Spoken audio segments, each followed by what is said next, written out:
Hello and welcome to another edition of UFO Video Addicts. Let me give you a preview of what I got coming up in this video. The first is a video that was just recently uploaded of supposedly two giant alien UFOs near the sun, but actually I only see a few little ones. Let's see, this is a UFO in Greece. This is an old footage comparing the astronauts that landed on the moon on the Apollo 11 before they went to the moon and then after they came back. And yeah, you can definitely see a difference in their demeanor. This is a great interview of Linda Moulton Howe's view of Dr. Stephen Greer. And, you know, she's done a lot of research into cow mutilations, and, you know, Stephen Greer is trying to say that that's all just military stuff. Let's see, this is a photo of this perfectly triangular cloud. Let's see, this is a footage of a possible Bigfoot sighting. This woman was videotaping this deer, and in the background you see what appears to be a Bigfoot walk past, and apparently she didn't know it. And now, before I go to this next video, I want to warn you, it's pretty graphic. It's supposedly a mutilated coyote that was twisted inside and out and tied into a knot, supposedly, by a Bigfoot. So fair warning, this next image is going to be very, very graphic. So here we go.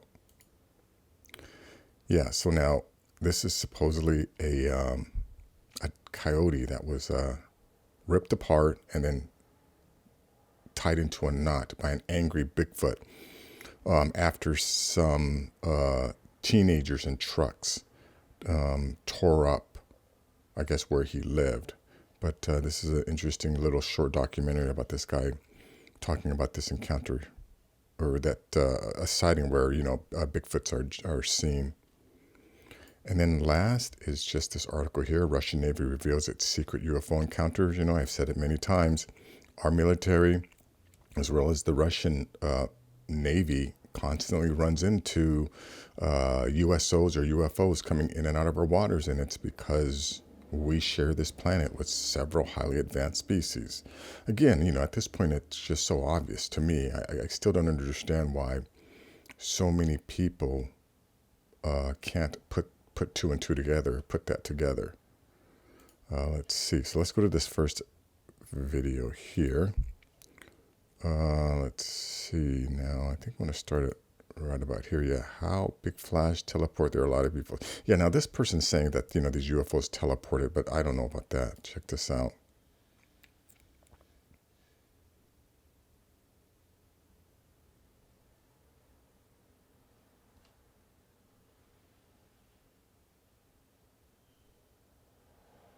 Here they go.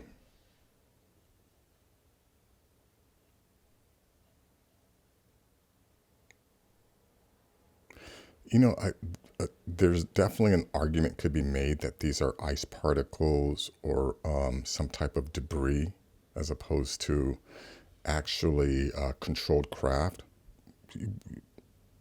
Yeah, which, you know, I wouldn't disagree. Oh, but yeah, I don't know about that one. Anyways, this is a 4-minute video, you know. Yeah, now that one there is definitely not done. Ice.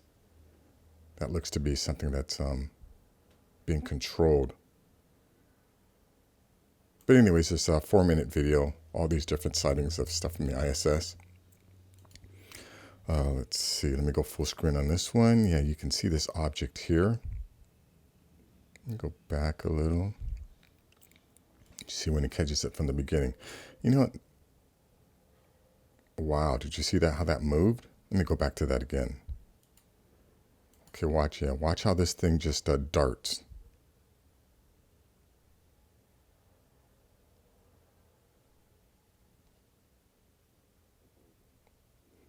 Now that's definitely a UFO maneuver. There it is. Anyways, you know what? I can't play too much of this because these guys will hit me with a copyright violation if I play too much. But of course, the link will be in the description. You know, and that's all. You know what? Now I'm looking at this. That isn't. Very questionable. Very, very questionable. Anyways, link will be in the description. Okay, yeah. Now this video, I can definitely play the whole thing because I got it off of Reddit. But yeah. You know, let's see, it's only 1:28, but yeah, watch the difference in his demeanor.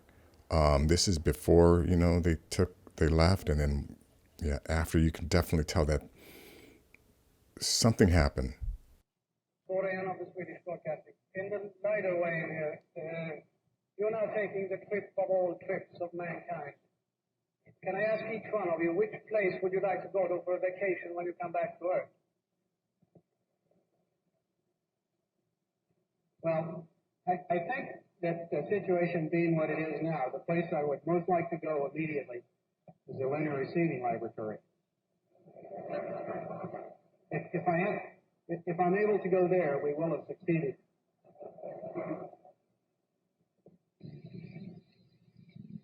Many of us and many other people in many places have speculated on the meaning of this first landing on another body in space. Would each of you give us your estimate of what is the meaning of this to all of us?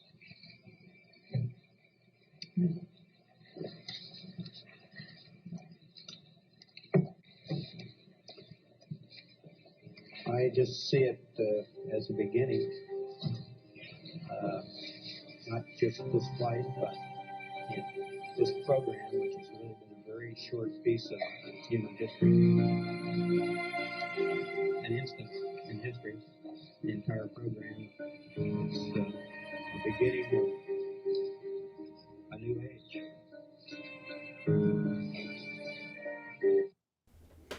Yeah, you can definitely see the distress and, I guess, sadness. I mean, I feel they're definitely trying to hold something back. I see frustration. I think it's just. Let me go back to it. Who was it? Buzz Aldrin.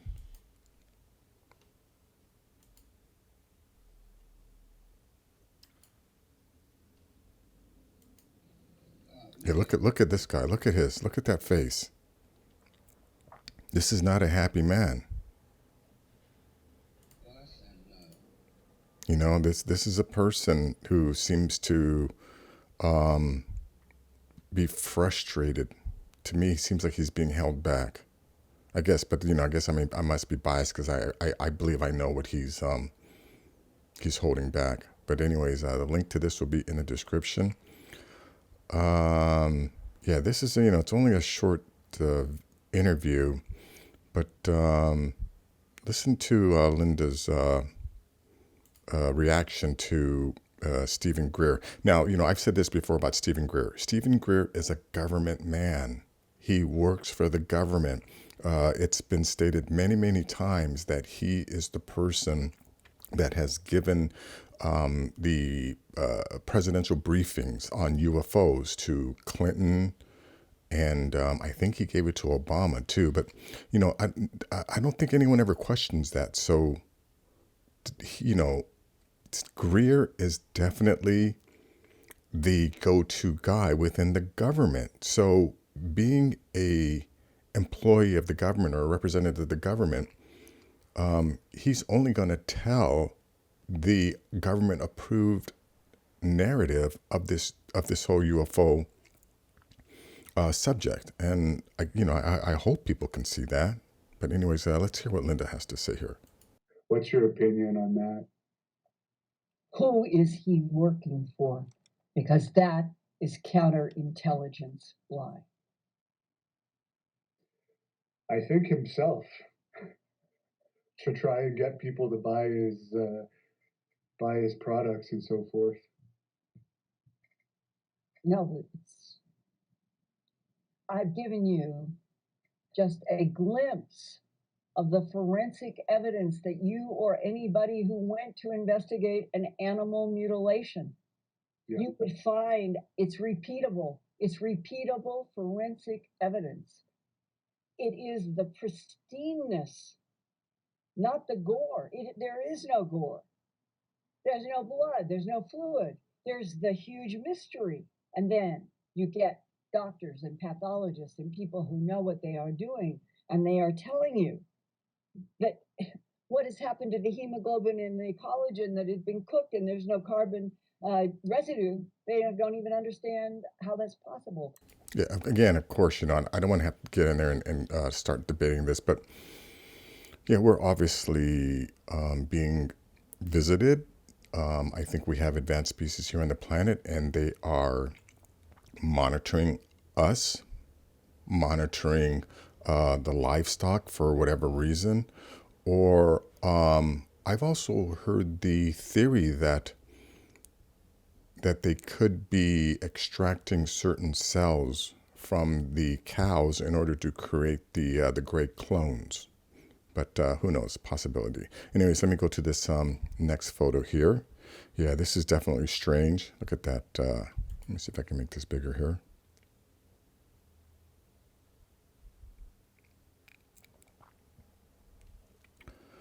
Yeah, look at that. There's a lot of videos of these triangle-shaped UFOs, and I hardly doubt this is natural or, this could be Photoshop.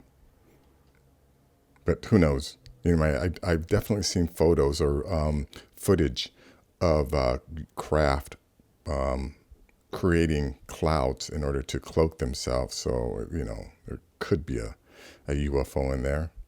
Anyways, let me go to this other video here. Yeah, now let's see. Let me just go to the part where we see this guy. Let's see, right about here. Yeah, now this is the original footage. Now, you'll see, yeah, look at that thing in the back. I wish that text wasn't there. You see, they'll break it down, analyze it here a little better.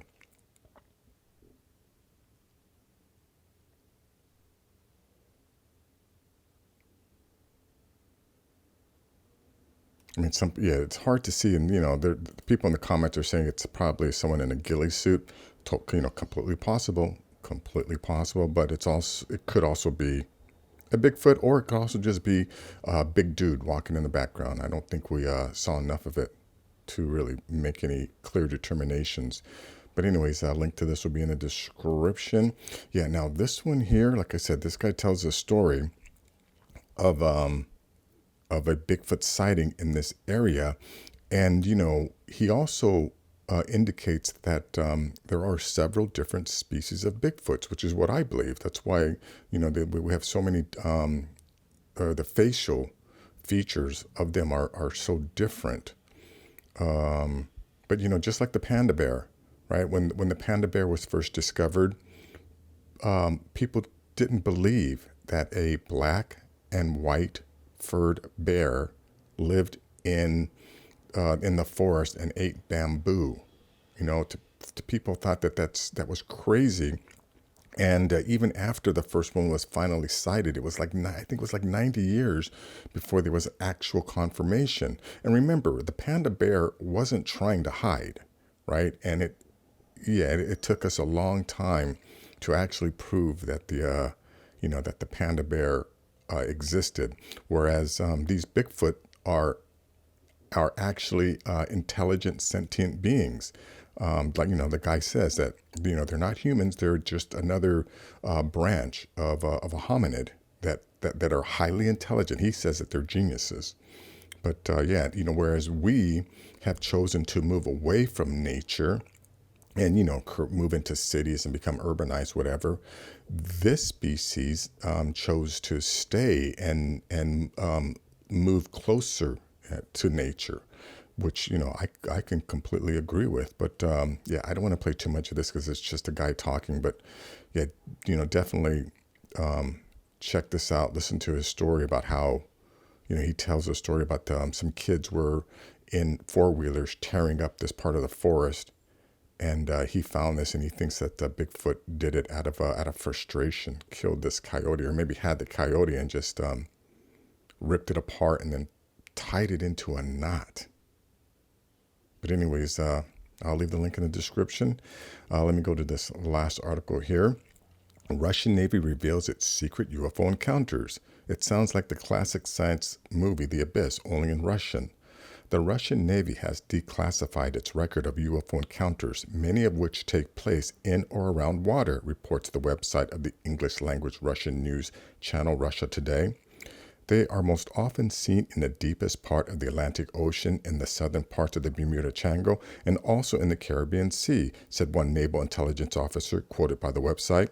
Another incident cited involves 6 unknown objects that followed a nuclear submarine in the Pacific.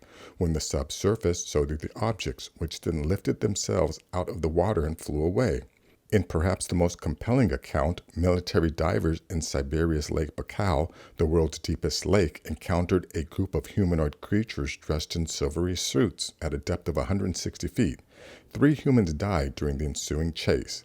Yeah, I don't necessarily believe the idea that three humans died, because again, if you're underwater and you're a diver and you encounter giant humanoids in silvery suits, you're not going to try to capture them, which is, what the claim is, that, these divers suddenly try to capture. Yeah, right. You're going to be underwater and you're going to try and capture something that's bigger than you, obviously, much more advanced. Anyways, that is going to be it for this video. If you like things like this, please give this video a thumbs up. Please share this video. And if you're new to the channel, please subscribe. I'll have more things like this. Take care.